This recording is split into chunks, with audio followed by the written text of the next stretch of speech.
到兩腳周圍走啊。咁今日咧就出咗觀塘嗰度咧，就去食呢一間嘅貓貓 cafe 叫做 Urban Cafe 嘅。咁咧我就影咗個餐牌咧俾大家參考下嘅。咁 Urban Cafe 咧入去之前咧就要着鞋套啦，同埋消毒雙手嘅。咁入邊咧都有好多貓貓嘅。咁一齊睇下有啲咩貓貓啦。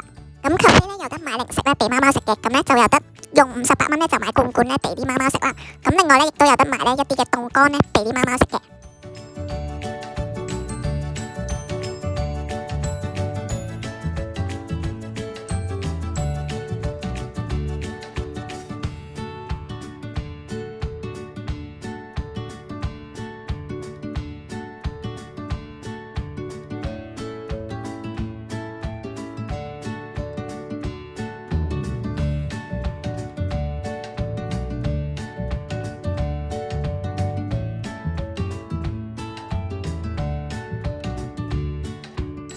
咁我哋就嗌咗個2人 set 啦，咁就有餐湯啦、沙律啦、有個 burger 啦、有個意粉啦，同埋有2杯咖啡嘅。咁我哋2個人咧就食咗大概200零蚊左右，咁人均咧大概就百零蚊左右嘅。咁今日條片咧就嚟到呢一度啦，咁記得 CLSS 同埋訂閱我嘅 channel 啊，咁我哋下條片再見，拜拜。